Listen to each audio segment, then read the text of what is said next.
안녕하십니까 별내교회 성도 여러분. 3일 저녁 기대해 오신 여러분을 진심으로 환영합니다. 오늘 말씀의 제목은요, 나는 용서받았습니다 라고 하는 제목입니다. 오늘 설교를 하고 나면 여러분들 다시 만나 뵈려면 한 몇 달을 또 이 자리에서 또 기다려야 될 것 같습니다. 참으로 지난 3주 동안 너무 감사한 시간이었고요. 또 이 시리즈가 마치고 다음 시리즈가 시작될 때 열심히 또 준비해서 여러분과 만나도록 하겠습니다. 여러분, 지금 우리는 예수님께로 가는 여정에 대해 살펴보고 있습니다. 그렇죠? 네. 벌써 네 번째 시간입니다. 이 네 번째 시간은요, 옛날 말로는 자복이라고 하는 제목이 되어 있고요, 지금 말로는 고백이라고 하는 제목으로 소제목이 붙어 있습니다. 지난 시간 이 여정에 있어서, 이 신앙의 여정에 있어서 가장 중요한 것, 그 중요한 과정을 살펴보았는데, 그때 그 제목은 회개였습니다. 지난 시간의 내용은 이러했습니다. 누구든지 신앙을 시작하거나 예수님께로 더 가까이 나아가거나 영원한 생명의 나무를 향하여 행진하는 길에 서게 되면 매우 중요한 과정을 하나 거치게 되는데, 그것이 바로 회개의 과정이라 하였습니다. 성경은 수많은 사람들의 회개를 소개하고 있습니다. 그런데 그 수많은 사람들의 회개를 세 부류로 나눌 수 있다고 하였습니다. 기억하십니까? 네, 첫 번째는 must라고 되어 있습니다. 억지로 또는 두려워서 하는 회개입니다. 두 번째는 should의 회개였습니다. 이것은 지적인 동의로 하는 회개입니다. 내가 필요하니까, 해야 되니까 한다라는 것이죠. 어떻게 보면 이 첫 번째와 두 번째 종류의 회개는 없는 것보단 나을 겁니다. 그렇죠? 그리고 또한 이것은 어떻게 보면 신앙이 발전해가는 과정에서 거쳤다가 지나가는, 혹은 시행착오로 한 번쯤 이렇게 하게 되는 그러한 과정일 것입니다. 그러나 확실한 것은 이러한 과정으로는, 이러한 두 개의 회개의 형태로는 하늘이 약속하는 극한 평화의 위로를 얻을 수가 없다는 것입니다. 그러나 오늘 여기 세 번째 소개하고 있는 shall, 마음의 변화를 동반하는 회개, 이것이 있죠. 이 회개를 했던 것은 베드로, 그리고 다니엘, 이사야, 여러 우리가 아는 사람들이 있을 것이고요. 특별히 초대교회의 교인들도 이러한 형태의 회개를 하였다고 말했습니다. 그들은 모두 자신이 죄인이라고 하는 사실을 명확하게 인식했고요, 옷이 아니라 마음을 찢는 심정으로 하나님 앞에 엎드렸고 그분을 향해서 부르짖었습니다. 그리고 모두가 죄의 용서를 경험했습니다. 이것이 가능할 수 있었던 것은 예수님께서 그 회개를 원하는 자에게 그 마음속에 죄를 미워하는 마음을 어떻게 하셨다고요? 임플란트, 심어주셨기 때문에 가능하다 했다라고 말씀드렸습니다. 여러분, 이 내용들이 중요한 내용이었습니까? 정말 중요한 내용입니다. 왜냐하면 우리의 신앙 경험에 있어서 이 경험이 반드시 필요하기 때문입니다. 우리가 이 시대에 정말로 긴급히 사모해야 할 경험이 있다면 바로 이 경험입니다. 그리고 오늘 네 번째 장은 이 회개의 경험 바로 뒤에 나오는 경험으로서 고백이라고 하는 것입니다. 여러분, 오늘 이 4장에서 말하는 회개 다음에 나오는 고백은 마치 동전의 앞면과 뒷면처럼 그렇게 서로 붙어 있는 것을 이야기합니다. 생애빛 42쪽은 이렇게 말합니다. 참된 회개로 마음의 아픔을 느끼는 겸손한 사람은 하나님의 사랑을 깨달을 것이다. 그는 갈바리에서 지불된 값을 이해할 것이다. 진정으로 죄를 슬퍼하는 죄인은 죄를 고백할 것이다. 이 하나의 문단에 맨 앞에는 뭐가 등장해요? 회개라는 말이 등장하고요, 맨 뒤에는 무슨 말이 등장합니까? 고백이라는 말이 등장합니다. 회개와 고백이 아주 밀접하게 연관되어 있다는 것이죠. 진정으로 죄를 슬퍼하는 죄인, 그리고 예수님이 심어주신 마음으로 인해서 일어난 회개, 겸손히 진정한 마음으로 회개를 한 사람은 반드시 하나의 열매가 맺히게 되는데, 그 열매가 무엇이라고요? 고백이라고 하는 것입니다. 오늘 저와 여러분이 함께 나눌 설교의 내용은 이 고백 혹은 자복이라고 불리는 이 과정이 실패로 돌아가지 않기를, 또 어떤 것이 바로 이 고백이며 자복을 말하는 것인지 명확하게 하기 위한 과정이라고 하겠습니다.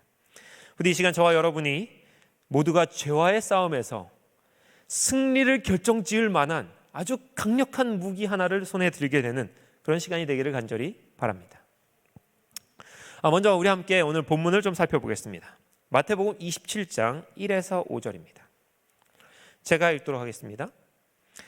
새벽에 모든 대제사장과 백성의 장로들이 예수를 죽이려고 함께 의논하고 결박하고 끌고 가서 총독 빌라도에게 넘겨주니라. 그때 예수를 판 유다가 그의 정죄됨을 보고 스스로 뉘우쳐 그 은 30을 대제사장들과 장로들에게 도로 갖다 주며 이르되 내가 무죄한 피를 팔고 죄를 범하였도다 하니 그들이 이르되 그것이 우리에게 무슨 상관이냐 내가 당하라 하거늘 유다가 은을 성소에 던져놓고 물러가서 스스로 목매어 죽은지라.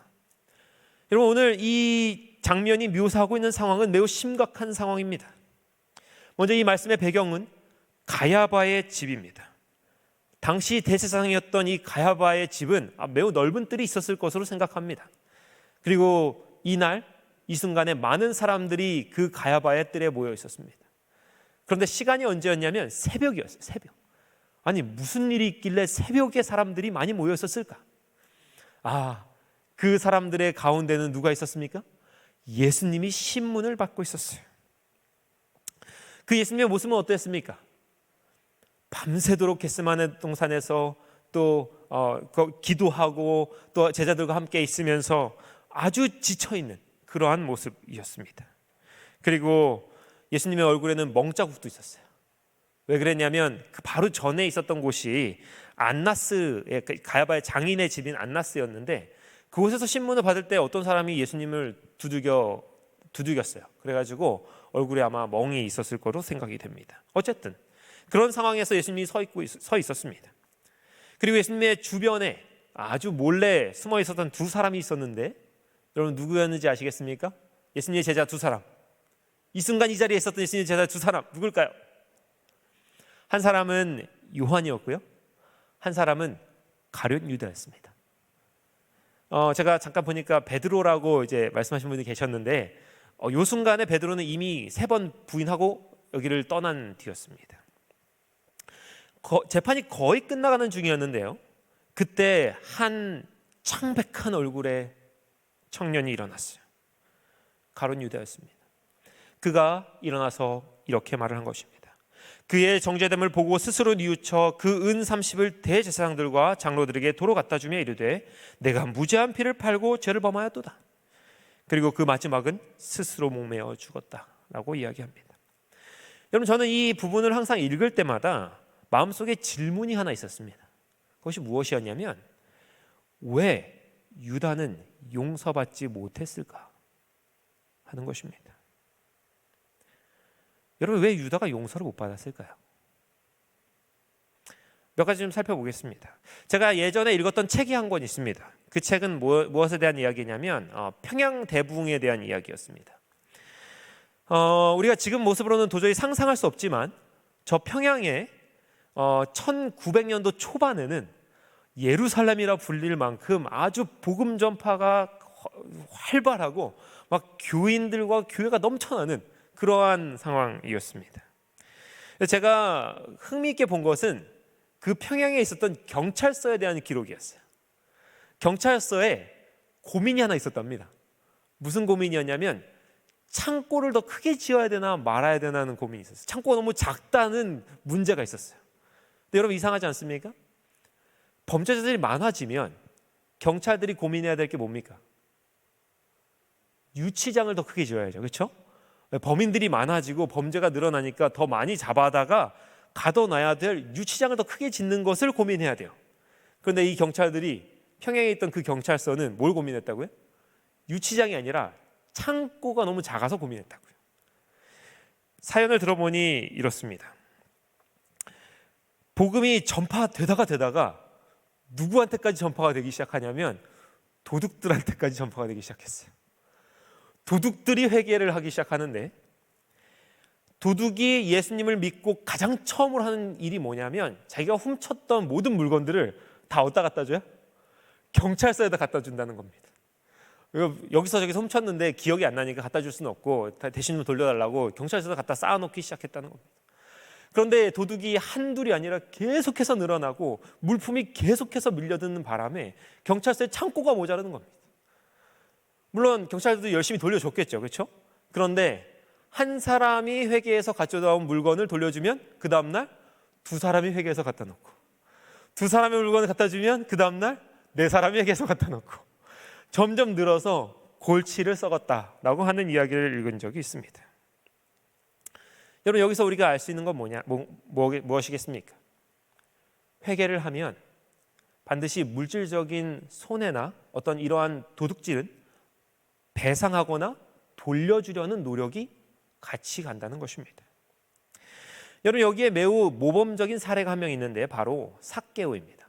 삭개오가 예수님 만난 다음에 뭐라 그랬습니까? 내가 누구의 물건이든지 빼앗은 것이 있으면 몇 배? 4배를 보상하겠다. 여러분, 빼앗은 게 있을 게 당연하고 그렇게 보상하면 파산하겠죠. 그는 빈곤에 시달릴 겁니다. 그래도 뭐 하겠다? 감수하겠다. 내가 예수님 믿으니까. 여러분, 그런데 오늘 유다가 어떻게 했어요? 은전 30을 어떻게 했습니까? 돌려줬어요.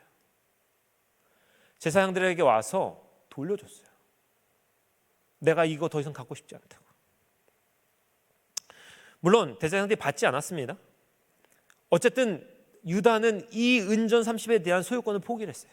나중에 집어 던졌습니다. 성전 안으로. 잠언 28장 13절은 이렇게 말합니다. 자기의 죄를 숨기는 자는 형통하지 못하나 죄를 자복하고 버리는 자는 불쌍히 여김을 받으리라. 여러분, 여기 불쌍히 여김을 받으리라. 내가 지금 동정을 받고 있다. 이것입니다. 하나님께 위로를 받을 것이다 라고 하는 뜻이에요. 죄를 자복하고 버리는 자가 위로를 받을 것이다. 그런데 여러분, 유다가 그렇게 하고 있지 않았나요?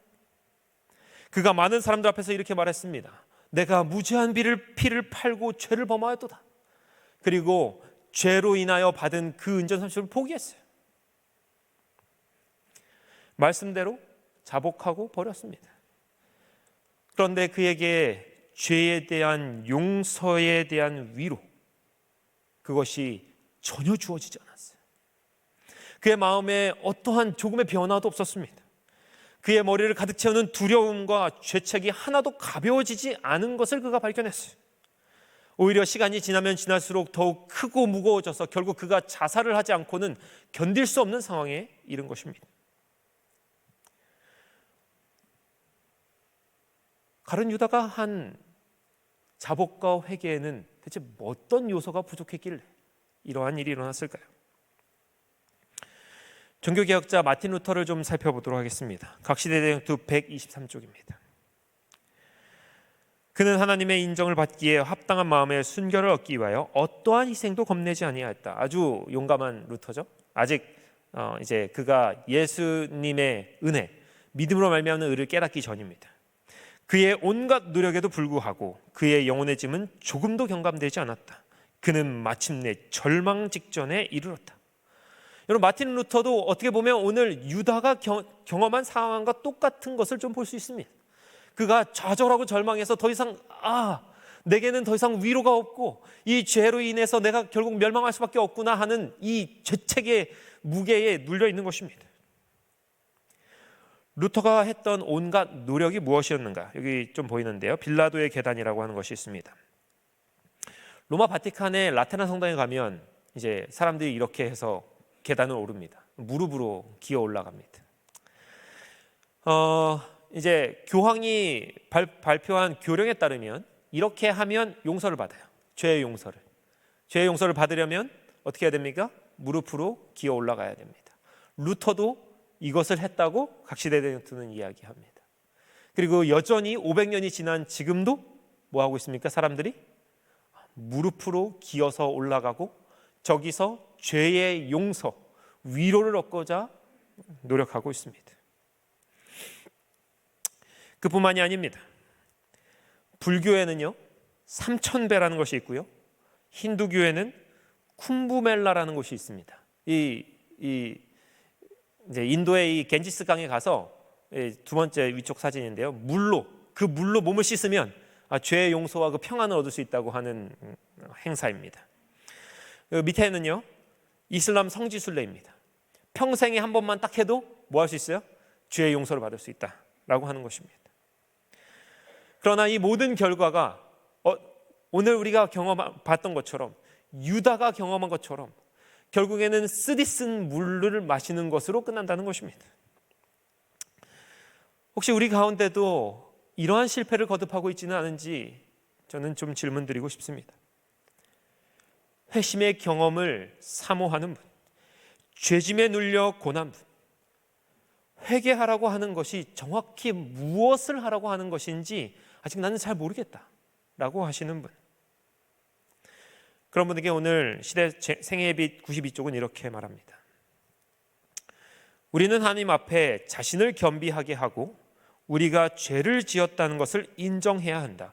이것이 하나님께 간합하심을 받는 몇 번째 조건입니까? 첫째 조건. 가장 먼저 해야 될 것, 그것이 무엇이냐면 죄를 인정하는 것이라고 말합니다. 여러분, 아까 유다가 어떻게 했습니까? 죄를 인정한 것처럼 보였어요. 그렇죠? 내가 무죄한 비를 팔았다, 이렇게 했습니다. 좀 비교를 좀 해보겠습니다. 다음 슬라이드인데요, 두 가지 고백이 여기 있어요. 첫 번째는요, 내가 무죄한 피를 팔고 죄를 범하였다. 이게 유다의 고백입니다. 유다가 고백한다고 하면서 이렇게 얘기했어요. 두 번째는 우리가 우리의 모든 죄에 왕을 구하는 악을 더하였나이다, 이렇게 얘기했어요. 이건 뭐냐면 사무엘상에 나오는 얘기인데요, 이스라엘 백성들이 우리가 왕이 필요합니다 라고 해서 하나님께서 사울을 그에게 왕으로 주셨을 때, 그때 이제 이스라엘 백성들이 죄를 깨닫고 했던 기도입니다. 여러분, 이 두 개의 고백을 자세히 보시면 비슷한 것 같은데 달라요. 여러분 생각할 때 이 어떤 것이 다른 것 같습니까? 이 두 개의 고백은요, 하늘과 땅만큼의 차이가 있어요. 이 고백에 대해서 알려면 이 생애비 94쪽을 좀 먼저 확인해야 됩니다. 참된 고백은 죄를 분명히 지적한다. 무슨 죄를 범했는지 정확하게 말하는 것이다. 고백할 때는 반드시 그가 범한 죄를 분명하게 말해야 된다라고 얘기하고 있습니다. 그럼 아까 내 유다가 뭐라고 했어요? 내가 무죄한 피를 팔았다. 누구에게 하는 말입니까? 누구를 지칭하는 거죠? 그러나 오늘 이스라엘 백성들은 뭐라고 했냐면 우리가 왕을 구하는 죄를 범하였나이다 라고 자신들의 죄를 분명하게 제시하고 있습니다. 여러분, 굉장히 작은 차이인 것 같지만 자신의 죄를 분명하게 인정하고 그것을 말한다는 것은 사실 엄청난 용기가 필요한 일입니다.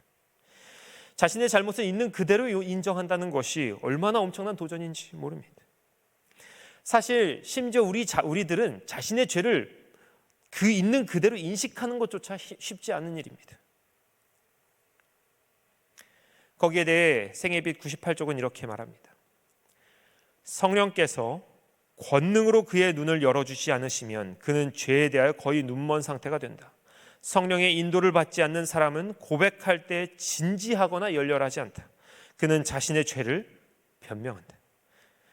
여러분, 죄를 인식하고 그 죄를 있는 그대로 고백하는 것조차 누구의 도우심이 필요해요? 성령의 도우심이 필요하다고 얘기합니다.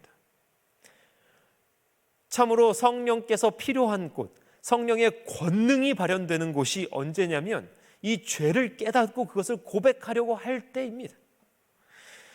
이런 것을 살펴보면 왜 우리의 삶에 이렇게 성령의 역사가 없는가? 왜 우리 이 시대에는 성령이 이렇게 희미하게 느껴지는가 하는 것에 대한 답을 얻을 수 있습니다. 왜 성령이 이렇게 희미할까요? 간단합니다. 성령이 역사해야 할 만큼 그러한 권능이 필요한 일이 우리의 삶에 없기 때문에 그래요. 죄를 인식하고 죄로 인하여 싸우고 피 흘리기까지 고민하고 하는 이 일이 성령의 권능이 필요한 일인데, 그것이 우리의 삶에 아주 희귀하게 일어나기 때문에 그렇습니다. 맨 마지막에 말하죠. 그는 자신의 죄를 변명한다. 여러분, 유다의 상황이 이러했다는 것입니다. 잘못을 한 것 같긴 한데, 자기가 지금 뭔가 큰 문제를 일으켰는데 그게 뭔지를 모르는 거예요. 깨닫지를 못하는 것입니다. 사랑하는 여러분, 우리도 마찬가지의 상황에 있을 수 있습니다. 여러분 가운데 혹시 기도 시간을 10분 드리면 너무 넉넉해서 힘든 적 없으십니까? 우리가 회개의 기도를 합시다 라고 해서 기도를 하면 대체 뭘 기도해야 될지 막막하실 때가 있지 않으십니까? 마음은 무거운데, 죄책감은 내 안에 있는데 이것을 해결할 수 있는 방법을 몰라서 어떻게 해야 될지 어리둥절하시는 분이 있지 않으십니까? 여러분, 오늘 여기에 이 말씀이 바로 그 해결책입니다. 성령께서 이 시간 우리의 마음에 함께 하사 죄를 깨닫고 죄가 무엇인지 우리가 고백할 수 있는 용기를 주시기를 간절히 바랍니다. 두 번째 내용입니다. 생애비 90쪽입니다. 우리가 친구나 이웃에게 잘못했으면 그 잘못을 마땅히 인정해야 한다. 그리고 나서 하나님께 용서를 구해야 한다. 여러분, 여기에 죄 용서에 대한 순서가 굉장히 특이하게 나타나 있습니다. 순서가 어떻습니까? 먼저 그 사람에게 가서 화목하고, 그리고 나서 누구에게 나오라고 되어 있어요? 하나님께 나오라고 되어 있습니다. 마태복음 5장 23절도 똑같은 말을 하고 있는데요. 그러므로 예물을 제단에 드리려다가 거기서 내 형제에게 원망 들을 만한 일이 있는 것이 생각나거든 예물을 제단 앞에 두고 먼저 가서 형제와 화목하고 그에 와서 예물을 드리라. 여러분, 우리의 삶에서 무엇이 가장 우선순위여야 되는가? 영적인 것에 대해서 무엇이 우선해야 되는가에 대해 오늘 주님께서는 사람들 사이에 형제들 간의 화목과 고백이 가장 먼저 되어야 한다고 이야기하고 있는 것입니다. 참으로 우리의 삶에도 이 마태복음 5장 23절과 같은 일이 좀 있으면 좋겠다는 생각을 할 때가 있습니다. 막 설교를 하다가 어떤 분이 갑자기 뛰쳐나가요. 나중에 물어보니까 뭐야?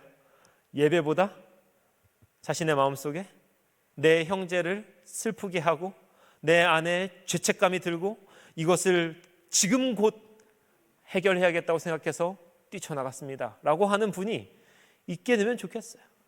여러분, 그렇게 되면 정말 저는 그 교회는 살아있는 교회가 아닐까 하는 상상을 좀 해봅니다. 오늘 또 이 시대 생애의 빛은요, 우리가 고백해야 되는데 그 대상에 대해서 세 부류가 있다고 이야기합니다. 첫째는요, 하나님입니다. 우리는 죄를 하나님께 고백해야 돼요. 두 번째는요, 사람입니다. 우리 이제 주변에 있는 사람들, 한 명 혹은 두 명, 뭐 이렇게 개인적인 관계를 가진 사람들입니다. 세 번째는 공중입니다. 공중에서 고백을 해야 된다고 이야기하고 있습니다. 각각의 죄가 행해진 그 대상이나 내용에 따라서 고백의 대상도 달라진다고 이야기합니다. 첫 번째는 내 개인적인 삶에서 하나님과의 관계에서 은밀하게 또는 누구에게도 피해가 입혀지지 않고 내 개인적인 삶의 문제에서 일어나는 죄가 있을 수 있어요.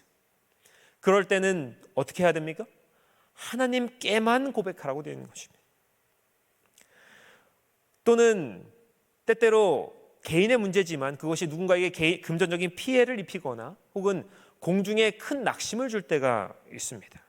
특별히 명예의 실추로 인해서 많은 사람들이 그것으로 인해서 마음이 상하는 경우가 있는데, 그럴 경우에는 어떻게 하라고요? 그 개인에게 가서 사과하든지 아니면 공중을 놓고 그 죄의 고백이 이루어져야 된다고 이야기합니다. 그러나 가끔 보면 이것을 혼동하시는 분들이 있어요. 회개하는 모든 때에 사람이나 공중에게 말해야 되는 것이 아닙니다. 자신의 은밀한 죄를 공중 앞에서 고백하는 것은 이러한 맥락에서 매우 큰 실수입니다. 오히려 사람들의 마음을 참담하게 만드는 경우가 있을 수 있어요. 그러므로 여러분, 이 부분을 우리는 성령의 인도를 따라서 결정해야 됩니다. 성령 하나님, 나의 마음속에 함께하여 주셔서 이 죄를 고백할 때에 어떻게 해결해야 되는지 알려주십시오. 여러분, 성령께서는 이 문제에 있어서 전문가이십니다. 그러므로 여러분께서 만약 이 문제로 인하여 고민하신다면 성령의 인도를 따라 결정하시면 되겠습니다. 마지막으로 이제 처음에 던졌던 질문을 답해 보겠습니다. 유다는 왜 용서받지 못했을까? 생애비 92쪽입니다. 우리가 죄를 용서받지 못했다면 그 유일한 이유는 우리가 기꺼이 자신을 낮추지 않았기 때문이다. 유다는 자복의 순간에도 자존심을 포기하지 못했습니다. 예수님에게 나아가서 예수님, 내가 잘못했습니다 라고 빌기에는 그의 자존심이 너무 컸어요. 그의 잘못을 낱낱이 말하기에는 그의 명성에 대한 사랑이 너무 컸습니다. 사랑하는 여러분, 우리의 눈앞에 있는 이 명백한 오류의 길, 이 명백한 실패의 길을 결코 걷지 않기를 간절히 바랍니다. 왜 하나님께서는 우리에게 이러한 방법을 제시하셔서 죄의 해결을 하도록 하시는 것일까요? 시편 32장 3절입니다. 내가 입을 열지 아니할 때에 종일 신음함으로 내 뼈가 쇠하였다. 여러분, 이것은 다윗이 한 고백입니다. 다윗이 밧세바를 범하고 또 우리아를 죽이고 거짓으로 사실을 은폐하였습니다. 그가 성경 10계명에 나와 있는 10계명 중에 6번째부터 10번째 계명을 전부 어겼어요. 한 번에. 그리고 나서 우리가 아는 이야기는 무엇입니까? 그 뒤에 나단 선지자가 나와서 그의 죄를 지적하는 일을 우리가 알고 그가 회개했다는 것을 우리가 압니다. 그런데 사실은 그가 범죄한 직후로부터 나단 선지자가 그의 앞에 나오기 전까지 1년 동안의 공백 기간이 있었어요. 다윗이 1년 동안 이 모든 문제를 성공적으로 숨겼습니다. 1년이면 아무도 모르는 것이 아닙니까? 그렇죠? 그런데 그 상황에 대해서 다윗이 이렇게 말하는 것입니다. 내가 입을 열지 아니하였을 때에 어떻게 했다? 종일 신음하였다. 내 뼈가 쇠하였다. 죄짐을 짊어지고 내려놓지도 못하고, 그렇다고 자기 마음대로 살지도 못하고, 죄를 고백하고 용서를 구하고 싶은 마음은 굴뚝 같은데 그렇게 할 자니 자존심이 허락하지 않고. 여러분, 주님께서 이런 우리를 알고 계세요. 그래서 나단 선지자를 보내서 그를 해방시켜 주신 것입니다. 나단 선지자가 그의 죄를 지적한 것이 아니라 그를 죄의 짐에서 해방하여 준 것입니다. 죄를 고백하고 용서를 구하고 하는 이 과정이 다윗의 말처럼 사실 쉬운 과정이 아닙니다. 정말로 죽을 것 같은 싸움이기도 합니다. 그러나 오직 이것이 우리에게 줄 수 있는, 자유를 줄 수 있는 유일한 길임을 여러분 꼭 명심하시기를 바랍니다.